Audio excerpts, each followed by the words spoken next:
Hello, my name is Samantha Brown, and today I will be talking to you about the African American experience.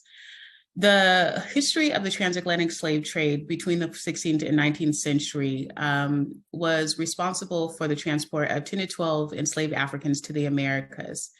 And this was really based on the views of Africans as subhuman, which was a foundation for both the institution of slavery and the brutal treatment of Africans in the Americas. So while the 13th Amendment in 1965 actually legally abolished slavery, and the 14th Amendment in 1968 did grant citizenship to former slaves, these new laws were quickly undercut by Jim Crow laws, which mandated segregation in public facilities, leading to separate and unequal treatment in all major institutions for nearly a century. And this discrimination and segregation was accompanied by anti-Black violence and intimidation, and really intimidation against anybody who challenged the status quo and the institution of racism. Perceptions of African Americans, in history and our narratives are often misrepresented in popular culture. And this is done in several ways. For instance, in education, it includes the erasure of our history, perspectives and contributions to textbooks, a lack of curriculum, and literature that centers Black voices, as well as the vilification oftentimes of historical Black figures. And in the media, we commonly see, stories about African Americans that focus on violence and crime and poverty. But those stories also fail to adequately illustrate the systemic barriers that we face as African Americans. And so for many of us, we see when we're watching films or TV that Hollywood depicts us as one-dimensional characters in these stereotypical roles and stories. For example, Black men as violent or criminal antagonists, Black women as variations of the mammy archetype or martyr or hypersexualized. And this really is a manifestation of the structural racism that we continue to face. And so despite the progress that we've seen since passing the 1964 Civil Rights Act, African Americans do continue to suffer greatly from structural racism in all major sectors: criminal justice, healthcare, education, wealth and income inequality, et cetera.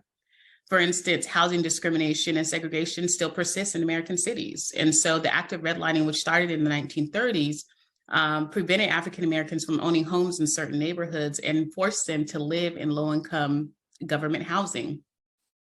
And this housing discrimination, whether due to mortgage bias or rental bias, led to and continues to lead to poor quality housing and neighborhoods, but also disadvantages for residents in every aspect of their lives, including health and the manifestation of health disparities. In these neighborhoods experiencing low resources and lower taxes, this also means less school funding, which leads to lower quality schools, education, and opportunities. And additionally, African-American students are often the targets of biased teachers and staff. While only 16% of the total public school population, African-American students receive 42% of the suspicion and expulsions, which contributes to the school to prison pipeline. And we know that, racism coupled with disparities in education result in less income and wealth, which perpetuates the cycle of poverty. Poor quality schools, racial profiling and policing, a biased justice system, and the war on drugs, which has disproportionately targeted African Americans, has resulted and continues to result in a criminal justice system where African Americans are incarcerated at 5 times the rate of white folks. And it is also important to note that, across the United States, California, it has one of the highest rates of incarceration of African Americans and lands in the top 10 of all 50 states. There are a lot of us who carry these stories with us and who have firsthand experiences with this. And when I think of the criminal justice system, when I think of my interactions with law enforcement, I remember at a very early age, probably about 8 or 9, being places, doing everyday things like going to the store and being approached by law enforcement in the parking lot before we even got in the car, and seeing my adult loved ones being questioned, asked for identification, asked for registration, where they live, all kinds of things. And this impressed on me something, very serious, right? That there wasn't to be trust in law enforcement and that I was not safe in those day-to-day things.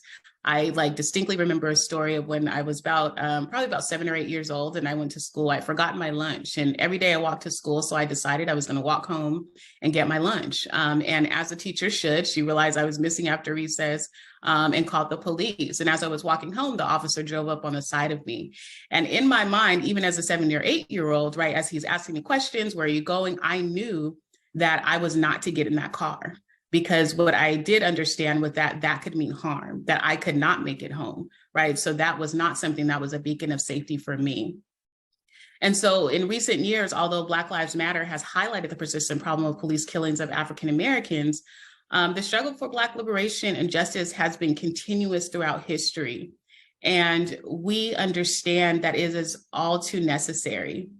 And so as we go through these continued struggles, right, we often tend to feel, especially in places here like the Bay Area, sometimes like we're in an enclave of inclusivity, or if we have made great strides. But it is important to understand all of this history because we ought not perpetuate the same types of harm. You know, for example, understanding California's incarceration, understanding the history of sundown towns in California and slave laws and et cetera. And so because of this legacy of inequality, we will continue to fight the institutions of white supremacy that keep us all bound psychologically, socially, and emotionally.